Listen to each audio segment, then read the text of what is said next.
네. 네, 시작하겠습니다.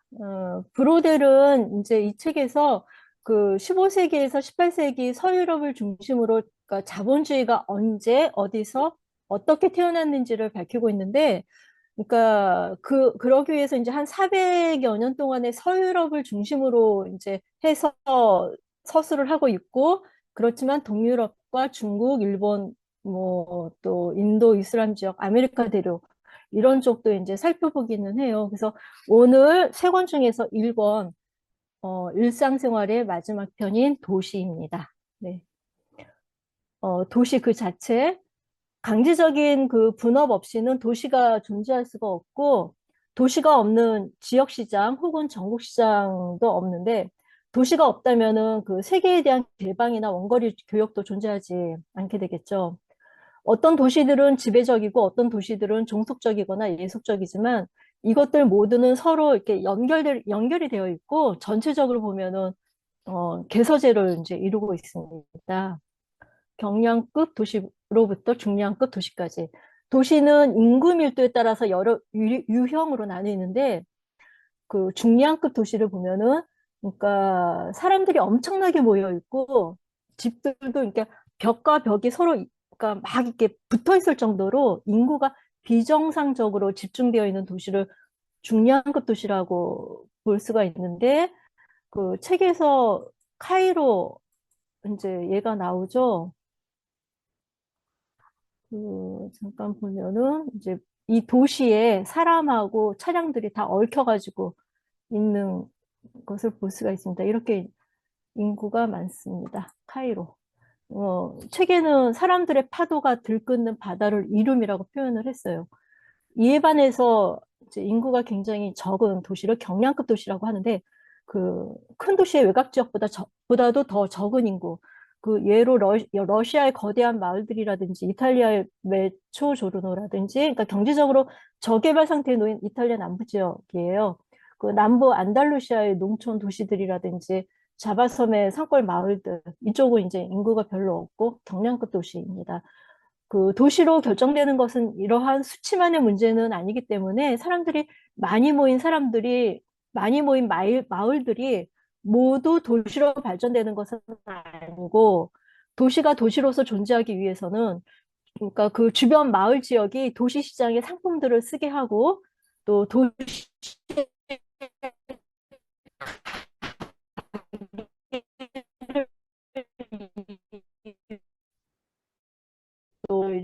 이용하도록 하는 등의 일을 이제 해야 합니다. 분업. 언제나 다시 제기되는 문제. 어, 도시는 그 상업을, 농촌은 농사를 맡아서 이제 서로 분업을 하면서 도시는 필요한 만큼 농촌을 만들고 다시 농촌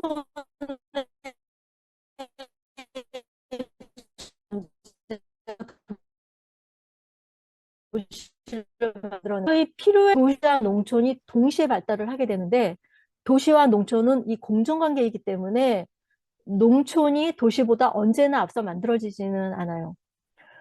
그 도시가 먹고 살 일을 걱정하는 일이 없도록 하기 위해서 농촌이 도시를 지탱을 해줘야 되고, 그리고 도시는 18세기까지 그 대도시라고 할지라도 농업 활동을 계속 유지를 했고, 작은 도시들은 그 농촌 생활로부터 겨우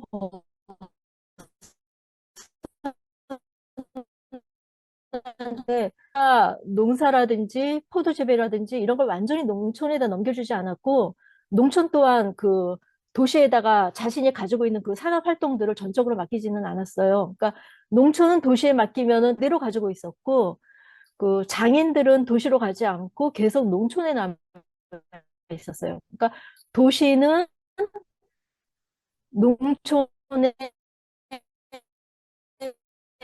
농업 활동뿐만이 아니라 이 수공업까지 감당해야만 하는 그 수고가 있었다라는 거죠. 네, 네, 하시면 될 것 같습니다. 네. 도시와 이주자들, 특히 가난한 사람들, 만일 도시가 새로운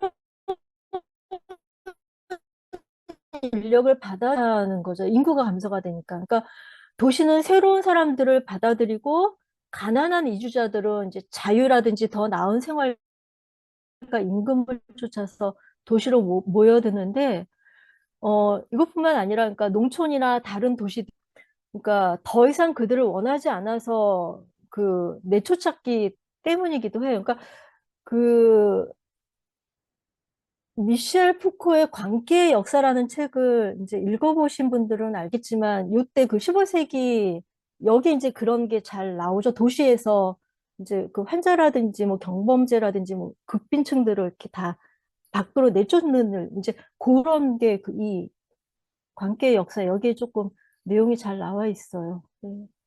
1788년에 파리에서는 자벽부라고 부를 수 있는 사람들이 모두 외지인이었는데 사바 출신은 그 구두닦기라든지 마루닦기를 했고 오베르니 출신은 물장수를 했고 리모니 출신은 석공, 리옹 출신은 그 짐꾼이라든지 가마꾼 등 이러한 일들을 이제 외지인들이 맡아서 했고 하지만 이렇게 이주자들이 모두 이렇게 하찮은 일들 이런 일들만 하는 것은 아니었고 그러니까 이웃 도시나 먼 곳의 도시에서 수준 높은 사람들을 데려오기도 했어요. 그러니까 예를 들자면은 장인이라든지 유명한 교수라든지 뭐 의사, 엔지니어, 건축가, 화가 이런 사람들을 이제 데려오기도 했고 이랬기 때문에 도시는 그러니까 이제 도시의 인구 충원은 이렇게 강제적이기도 했고 계속적으로 이제 이어졌었다는 거죠. 그러니까 18세기 이전의 도시에서는 출생보다 사망이 더 많았기 때문에 도시의 성장은 도시의 힘으로 이루어진 것은 아니고, 그러니까 이 당시 파리의 하층 프롤레타리아는 한 15만 명에 달했는데, 이제 이렇게 프롤레타리아가 많았다라는 것도, 존재한다라는 것도 모든 대도시의 하나의 특징을 이루고 있었어요. 도시의 자의식. 15, 18세기 동안 거의 모든 도시에는 성벽이 존재를 했는데, 이로 인해서 도시들은 바로 이웃한 지역으로부터도 이제 분리가 됐고 제한적이고 구분되는 지리적 공간 속에 갇혀 있었죠. 근데 이제 이 성벽이 존재했다는 것은 다들 아시겠지만 안전 문제 때문이었어요. 그 유럽 대륙이라든지 식민지 시대의 아메리카, 페르시아, 인도, 중국 등 모두 성벽이 있었고 그 앙투안 그러니까 피르티에르의 사전은 이 도시를 꽤 많은 수의 사람들이 통상 성벽으로 둘러막은 곳에 모여 사는 지역이라고 이렇게 도시를 정의를 하고 있죠. 군주가 외부의 적으로부터 도시를 보호하기 위해서 그러니까 성벽을 만들기도 했지만 영국이라든지 일본, 베네치아, 오스만 제국 같은 나라는 그러니까 뭐 자신들의 안전이 위협받는다고 하더라도 이게 지킬 수 있어라는 이게 자신감이 있었기 때문에 이런 나라에서는 성벽을 세우지 않았고, 만약에 세운다고 하더라도 이제 한정이 돼 있었죠. 그랬기 때문에 성벽을 세우지 않았기 때문에 이러한 나라들에서는 불필요한 투자를 크게 아낄 수가 있었고, 근데 이제 그 성벽이 존재했던 도시들에서는 그러니까 도시가 팽창을 하면서 성벽도 이제 계속해서 이렇게 옮기게 되는 거죠. 그렇기 때문에 성벽은 그 도시의 보호물이었고 동시에 한계이자 경계였어요. 그러니까 도시는 최대한으로 외곽 지역으로 수공업 활동을 몰아냈고 그리고 중요하지 않은 산업을 바깥으로 몰아냈고 예. 그렇기 때문에 이제 성벽은 경제적, 사회적 경계선이 되었고 이렇게 자꾸 이제 옮기다 보니까 서유럽 도시들은 그 도시들의 모양이 굉장히 이렇게 복잡한 모양을 띌 수밖에 없었다는 거죠. 그래서 그 의식적으로 도시 계획이 이제 처음 나타난 거는 르네상스 시대에 도시 계획이 나타났고 이 당시 르네상스 시대 때는 장기판 모양이라든지 그 동심원을 이루는 원형처럼 기하학적인 계획들이 이제 이때 많이 꽃피웠어요. 그래서 중세 도시의 복잡한 핵심부 옆에 반듯한 장기판 모양의 이제 지역이 만들어지게 되는 거죠.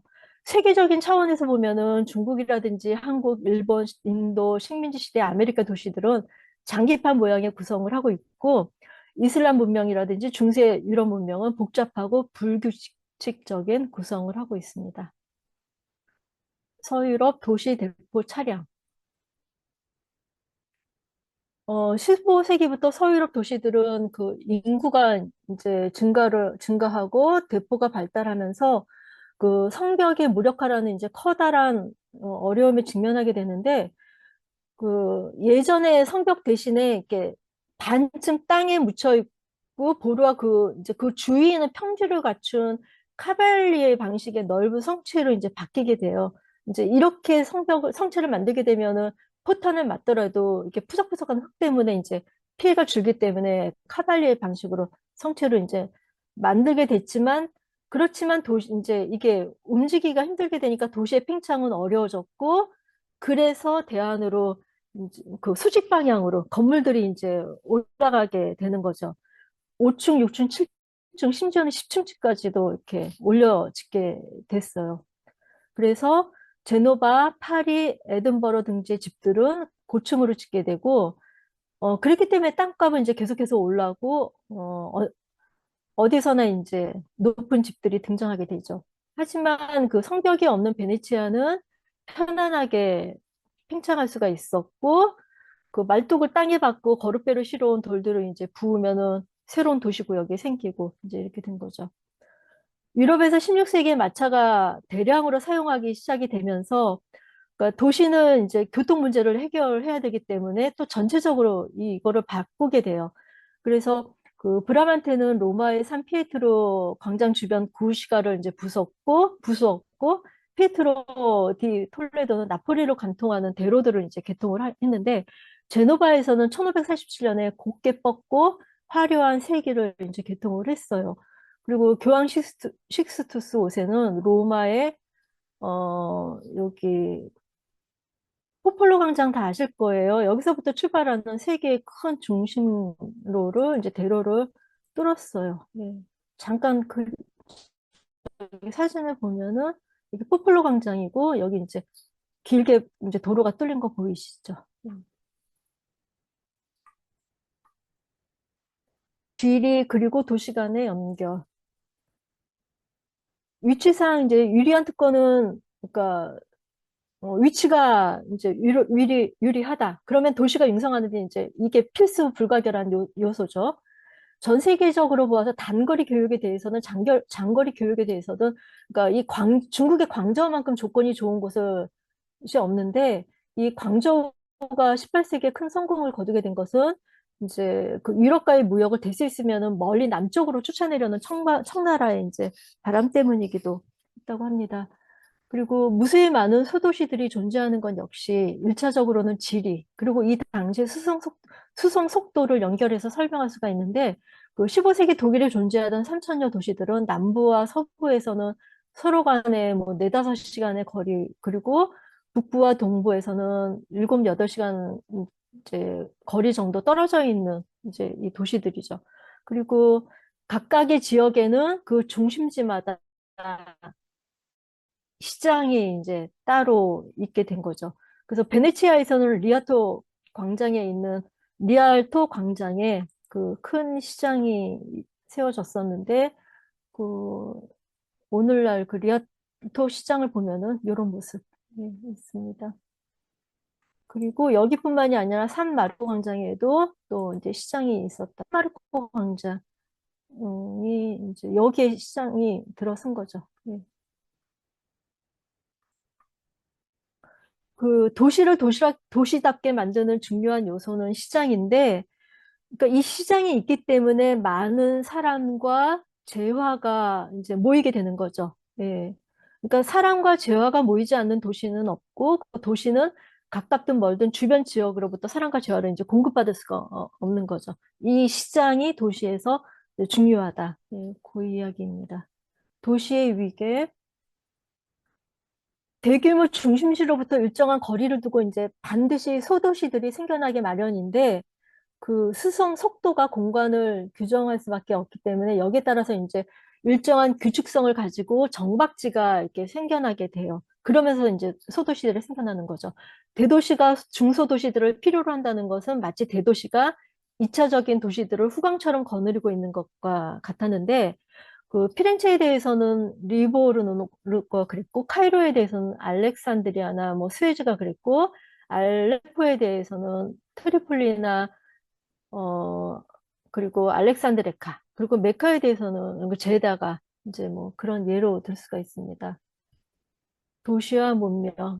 이슬람의 경우 그 도시는 모두 특정 문명의 산물인데 이슬람 도시에는 하나의 유형이 존재하고 있었어요. 그러니까 이슬람권에서는 메카와 제다, 카이로를 이제 제외하고는 이 고층 집들은 금지를 시켰기 때문에 다 이렇게 낮은 집들이 밀집해 있었고 이 그러니까 그 가운데에는 대모스크가 이제 커다랗게 있고 그 둘레에 상가라든지 창고 그리고 이제 동심원을 그리는 식으로 이렇게 수공업 지구들이 순서대로 이렇게 위치해 있었어요. 그리고 이제 이건 언제나 그러니까 깨끗하고 더러움이라는 이렇게 그 중심부터 순서로 이렇게 깨끗하고 더러움 순서대로 이제 정해져 있었고 그리고 또 다른 규칙이 있었다면은 지역마다 인종이라든지 종교에 따른 구분이 있었는데 그러니까 거의 기독교 구역이 있었고 유대인 구역이 있었는데 일반적으로 유대인 구역은 그 영주의 보조를 받기 때문에 그 알제리의 틀림신처럼 도시 한복판에 자리 잡고 있었어요. 두 번째 서유럽 도시의 독창성, 자유로운 세계. 그 서유럽의 도시가 발전할 수 있었던 이유는 세 가지로 이제 그 브로델은 얘기를 하고 있는데요. 첫 번째는 그 서유럽은 로마 제국의 멸망과 함께 도시의 기능을 완전히 상실을 했다. 그래서 이제 상실한 데에서 도시가 이제 발전할 수가 있었다라고 얘기를 하고 있고, 두 번째는 11세기 이후에 도시의 부활이 이루어진 것은 그 밭과 포도밭, 가수원의 그 복합적인 발전이라는 그 농촌의 도움을 받아서 이제 가속화가 되었고 그 위에 이제 이루어진 것인데 이 도시는 농촌 마을을 겨냥한 것에 이제 불과했고 세 번째는 이 화폐 경제가 없었다면은 그러니까 이 모든 것은 이제 불가능했다라는 거죠. 도시가 이제 발전할 수 없었다라는 거죠. 그러니까 화폐란 곧 도시를 의미했고 이때 무수히 많은 도시들이 생겨났지만 그렇지만 그 중에서도 몇몇 지역만이 심층적으로 도시화가 됐고 다른 지역들은 차별화가 되었는데 그러니까 상인이라든지 길드, 산업, 원거리 무역, 은행 같은 것들이 이제 아주 빠르게 성장을 했고 이제 이런 곳에 종사했던 사람들이 부르주아지와 그러니까 이제 자본주의로 성장을 하게 된 거죠. 그 이따가 저게 나오기는 하지만 그 대표적인 게 그 피렌체 메디치 가문이 을 볼 수가 있죠. 예. 이 도시들은 그 농촌의 발전에만 연결되어 있지 않고 국제무역과도 연결이 되었는데 그러니까 게다가 농촌 사회와 이전의 정치적인 연관으로부터 이제 떨어져 나오게 됐고, 그리고 이 특권적인 도시들은 주변에 대해서는 그 더 이상 국가의 힘이 이제 미치지를 못했어요. 그 13세기에 정치적 몰락을 겪은 이탈리아라든지 독일이라든지 그랬고, 그리고 보통 도시의 재생의 모습을 보면은 국가와 도시가 주도를 했고, 여기에 이제 항상 국가가 승리를 했고, 도시는 이제 이에 복종을 했는데, 이 특권 도시는 처음으로 국가에 대해서 도시가 완전한 승리를 이제 거둔 거죠. 이탈리아라든지 플랑드르, 그 독일을 볼 수 있습니다. 그래서 그렇기 때문에 도시는 독자적인 삶을 만들어 나갈 수가 있었어요. 네. 도시의 근대성,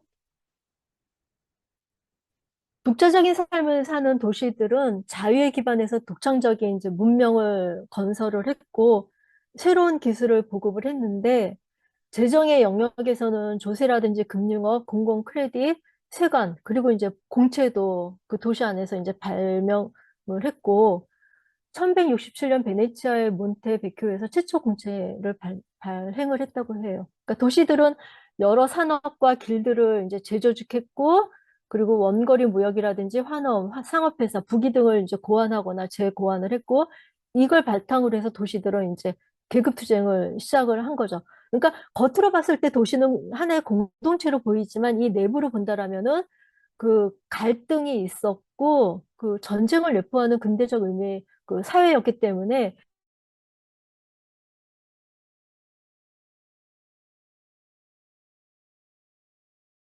가난한 사람들과 이제 끊임없는 투쟁을 했어요.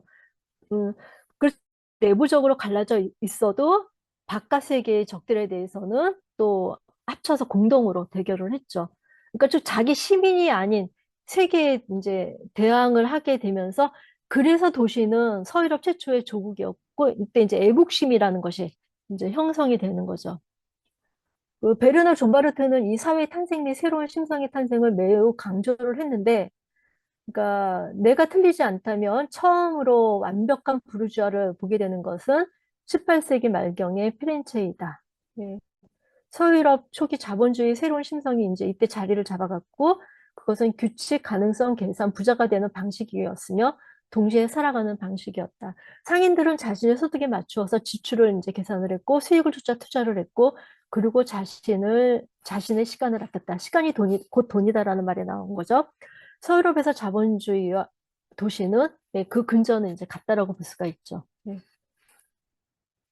그렇다면 서유럽의 도시 형태는 어떤 모형이 있을까? 그러니까 이제 도시들은 이제 이 어떤 유형을 이제 구분하는 유형을 볼 때 뭐 정치라든지 경제라든지 사회적 특성에 따라서 이제 분류할 수가 있고 또 뭐 정치적으로 분류를 한다면은 수도라든지 요새 도시 행정도시 뭐 이렇게 구분할 수가 있고 또 뭐 경제적으로 돈이 모여드는 도시들을 항구도시라든지 카라반 도시라든지 뭐 상업도시, 공업도시, 금융도시 뭐 이렇게 구분을 할 수가 있고 또 사회적으로는 연금생활자, 교회, 공정, 장인 등 이제 거주자별로 또 도시 이제 구분할 수가 있는데 이러한 몇 가지 유형 속에서도 이제 서유럽만의 핵심적인 도시 그 유형을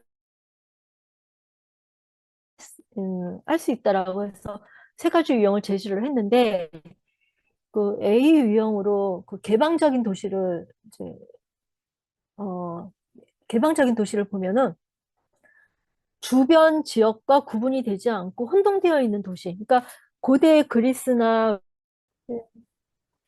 네, 개방적인 도시. 그 주변 지역과 구분이 되지 않고 혼동되어 있는 도시인데 그 고대 그리스나 로마 도시로 이제 농촌 지역에 대해서 동등한 지위로 개방이 되어 있는데 이렇게 될 수 있는 이유는 그러니까 도시들이 이제 막 태어난 정도에 불과했고 주변 농촌 지역으로부터 이제 겨우 떨어진 도시들이기 때문에 개방적이었죠. 그리고 이제 B유형으로서는 폐쇄적인 도시를 들고 있는데 그 성벽이 도시의 영역을 그 규정하는 것이 아닌 그러니까 도시 자체를 규정하는 그 배타적인 도시예요. 그러니까 중세 도시를 예를 볼 수가 있죠. 그러니까 완전한 시민권을 가진 시민은 소수였고 이들은 도시 속에 도시를 형성하고 있었어요. 그러니까 베네치아의 도시 귀족은 폐쇄적인 카스트가 되었고 이것은 그러니까 그 수세기나 이제 수세기 동안 이제 계속되었어요. 그러니까 산업, 길드, 특권, 이익은 도시와 도시 당국, 기업가들과 상인에게 돌아갔고 그 도시 성벽 내에서는 길드들이 그러니까 노동에 대한 독점적인 이제 특권을 누렸죠. 세 번째 시 유형, 그 종속된 도시. 그러니까 다른 의미로는 그러니까 보호받는 도시라고도 할 수 있는데 근대 초기의 도시예요. 그러니까 어느 곳에서나 국가가 자리를 잡게 되면은 도시를 엄하게 다스리기 시작을 했는데 그 합스부르크 왕조나 교황청, 그 독일 영방군주나 메디치 가문, 그 프랑스, 네덜란드와 영국이 이제 예외죠. 예.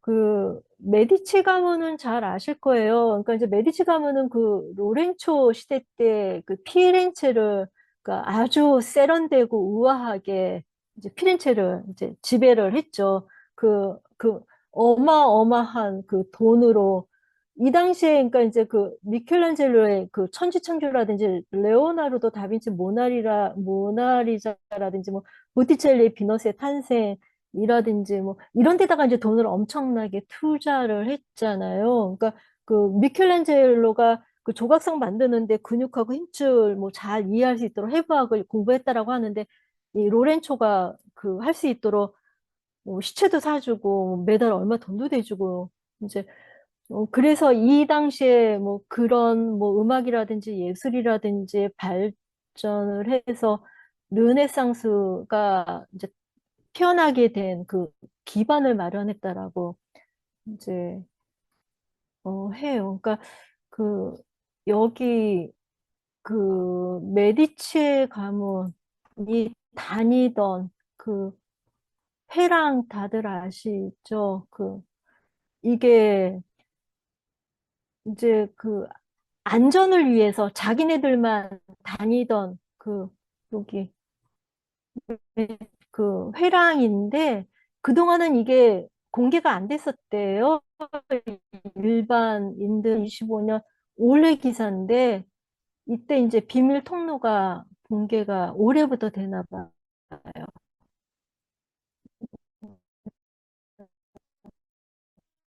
통해서 다녔었고, 그리고 요거는 잠깐 보고 가실 것 같아요. 예. 그러니까 이 도움을지를 못해가지고 그동안 그랬는데 메디지 가문에서 엄청 돈을 대줘가지고 이제 이 돔을 세우게 됐다고 하죠. 그리고 이 많은 영화들이 있는데 네. 아, 예.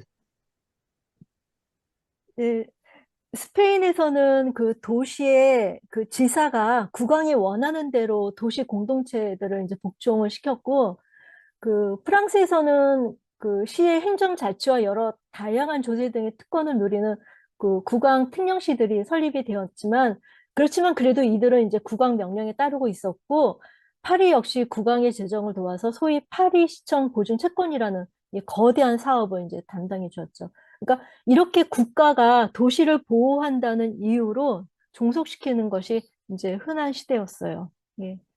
다양한 진화.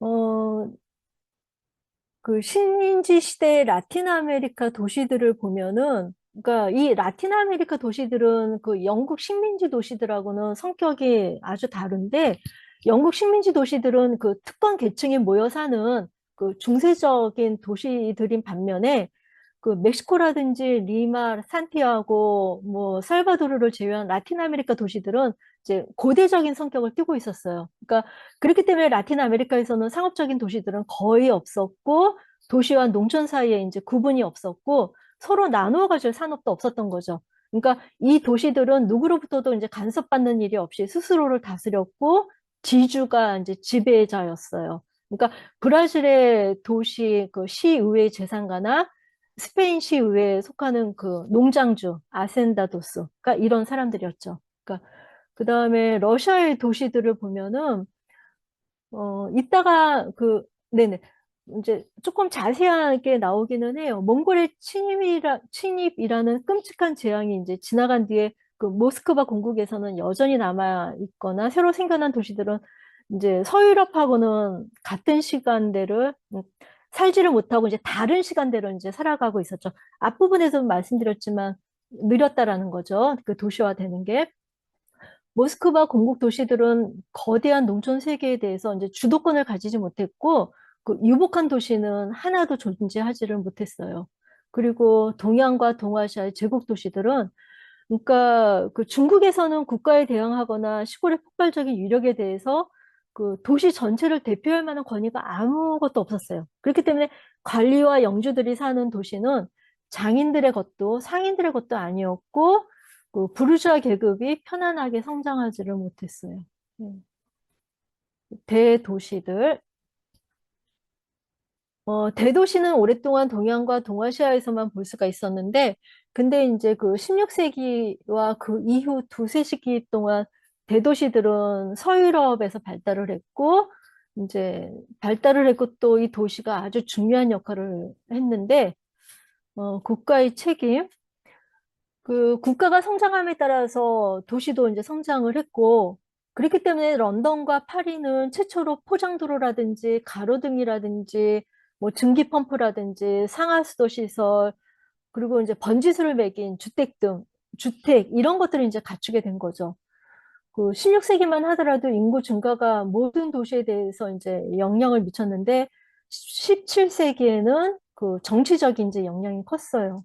그러니까 런던과 파리가 이런 움직임을 주도했고 또 나폴리가 여기 합류를 하게 되는데 이런 대도시에 들쫓는 도시로는 마드리드와 암스테르담이 있었고 그리고 그 뒤에 빈, 미넨, 코펜하겐, 상트페테르부르크가 이제 그 뒤를 갔어요. 상트페테르부르크에 대해서는 뒤에 또 얘기가 아주 재밌는 얘기들이 많이 나오더라고요. 네.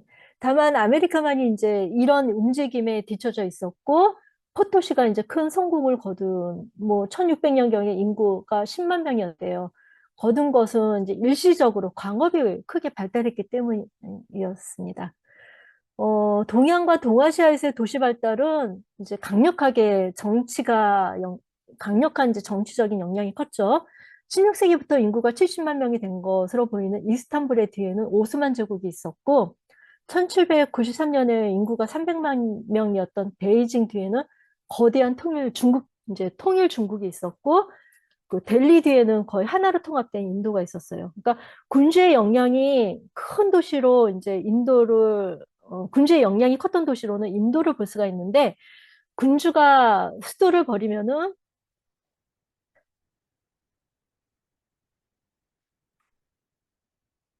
군주가 수도를 버리면 이 도시는 그러니까 위험에 빠지고 쇠퇴했거나 때로는 상하를 했어요. 지금 리코딩 되고 있는 거죠?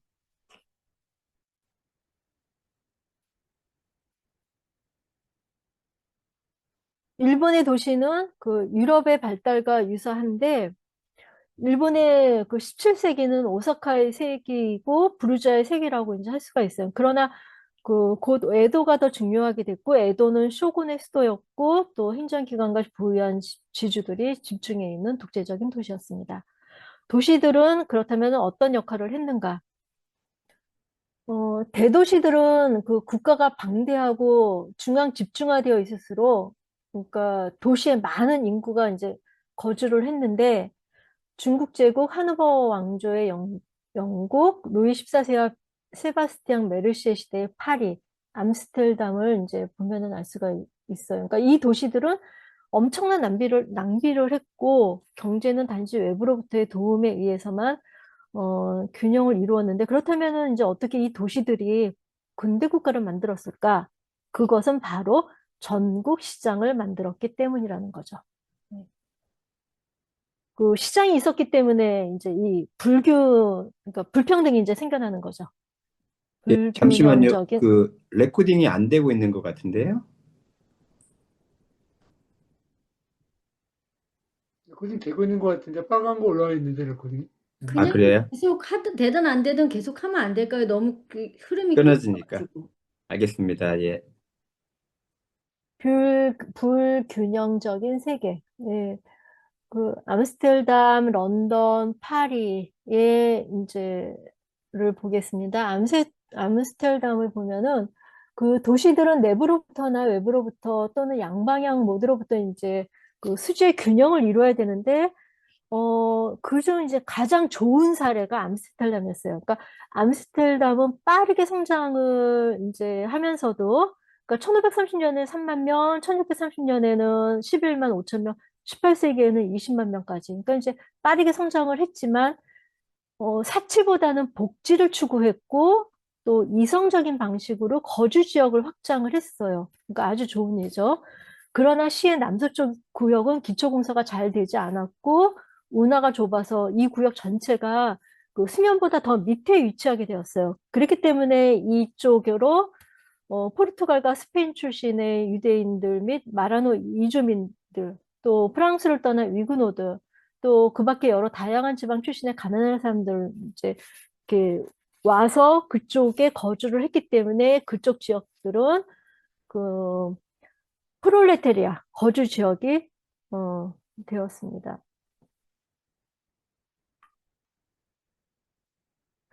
런던은 이제 반대로 런던은 계획이 있었지만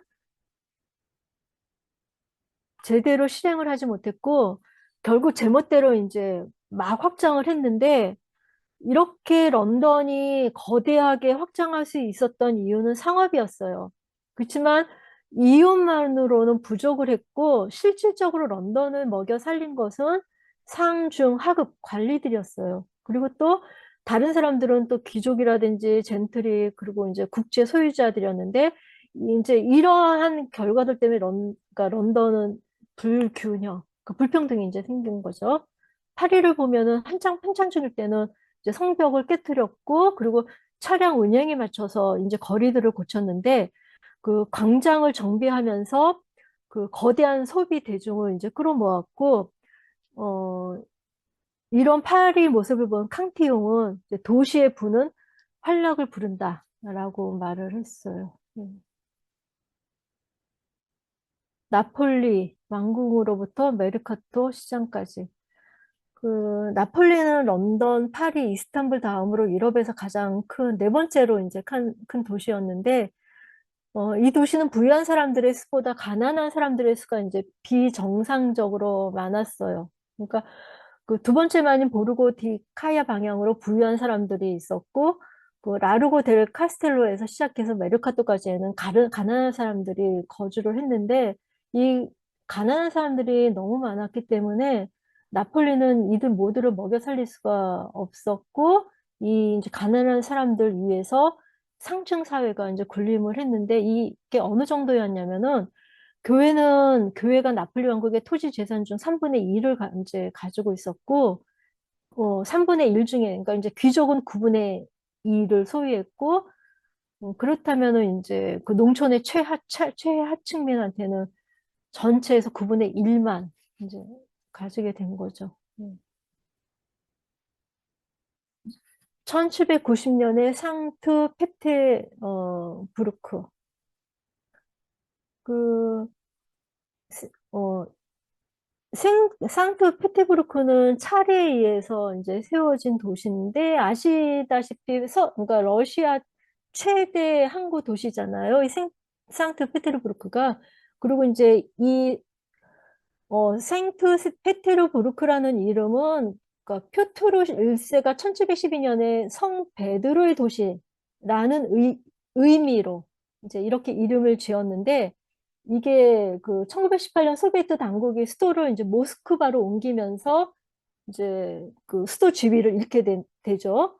그리고 1924년에 레닌이 사망을 하면서 레닌의 도시라는 의미로 이름이 바뀌어요. 레닌그라드로 이제 이름이 바뀌었다가 그 1991년에 소련이 해체하면서 그 러시아 연방이 수립이 되면서 다시 상트페테르부르크라고 이름을 되찾게 됩니다. 이게 얼마나 화려한 도시인지 잠깐만 사진 보고 갈게요. 이러한 도시입니다. 운하가 많이 있어요. 이 운하 위에 건설된 도시죠. 상트페테르부르크는 대도시들이 가진 비정상적인 불균형을 가장 잘 보여주는데 서쪽으로는 그 땅이 낮아서 홍수를 이제 피할 길이 없었어요. 그래서 1715년하고 1775년에 도시 전체가 이제 물에 잠기기도 했고, 그러니까 이러한 서쪽 지역을 사람이 살 수 있는 곳으로 만들기 위해서, 그러니까 다른 도시들에서 많은 자원들이 들어왔고, 또 이제 건설을 해야 되기 때문에 건설 현장으로 그 북부 지방의 농민 출신 일꾼들이 들어왔고, 석봉들이 들어왔고, 목수들이 들어왔어요. 그러니까 이렇게 만들어진 도시가 상트페테부르크였는데, 그러니까 이 도시는 또 나름 장점이 있었던 게 바로 네바강이 있었기 때문이에요. 그러니까 근데 이 네바강을 중심으로 해서 강 우환과 좌환의 불균형이 이제 아주 심해졌기 때문에 그 강 우환은 느리게 발전을 했고 좌환은 빨리 발전을 했어요. 그러니까 그 좌안이 빨리 발전할 수 있었던 이유는 그 도시 핵심부가 좌안에 위치하고 있었기 때문이죠. 이제 뭐 가장 큰 예를 들자면은 페트로파블롭스크 광장. 잠깐 그림 보고 갈게요.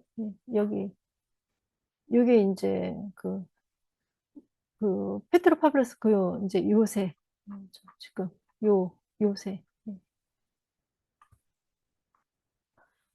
이렇게 이제 나눠져 있었기 때문에, 그러니까 이제 뭐, 의도적으로 구역 나누기를 이제 하면서 부자들하고 빈민들이 나누게 됐고, 그래서 마차 운송업 같은 거추장스러운 이제 이런 산업 활동들은 변두리로 이제 밀어내고, 부자들이 사는 도시는 아주 부유하고 가장 아름다운 도시였고, 그리고 이제 마차꾼이라든지 자벽부들이 사는 우한 쪽은 이제 황폐한 거죠. 이렇게 심각한 불균형이 그러니까 심했던 것은 상트페테르부르크가 이제 이 불균형이 심했는데도 어떻게 모스크바처럼 거대한 시장으로 발달하게 됐을까?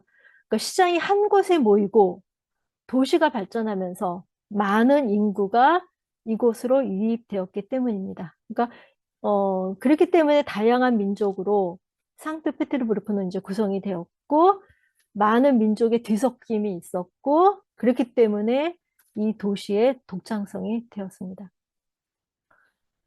가난한 지역의 한가운데 위치한 이 거대한 도시는 끊임없이 식량 조달 문제에 직면을 했는데 바지선을 이용해서 라도가우스와 오네가우스로부터 이제 살아있는 생선을 뭐 가져오는 것, 이런 것들은 쉬운 일을 했겠지만, 우크라이나라든지 아스트리안, 돈강, 볼가강 등지에서 도살장으로부터 쇠고기랑, 라든지 양고기, 이런 것들을 가져와야 했고, 심지어는 터키로부터도 이제 먹거리를 이제 가져와야 했어요.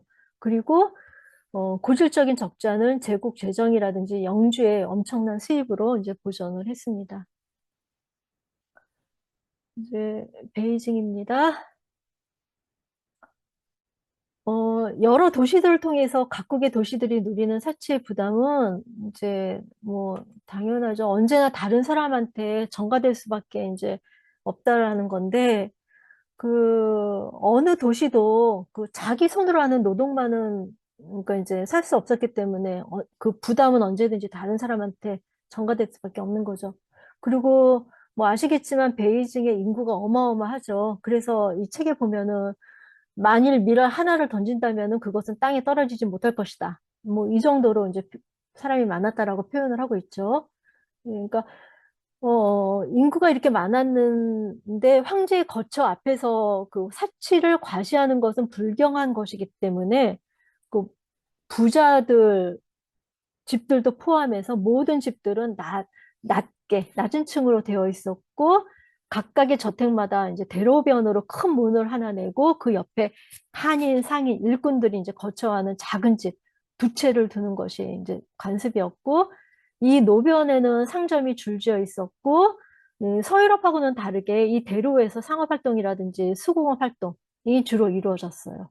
그러니까 서유럽에서는 아까 우리가 쭉 보다시피 항구를 그러니까 중심으로 한 이제 그쪽에서 이제 시장이 세워졌고 상업활동이 이루어졌었죠. 반면에 노변에서 상점이 줄지어 있었다는 거죠. 시장이 이제 형성됐다는 거죠. 이런 모습은 중국의 모든 도시에서 공통적으로 볼 수가 있는데 살아가는 것이 빠듯했고 이러한 가난 위에서 황제와 대귀족과 고관들의 이제 사치가 있었다.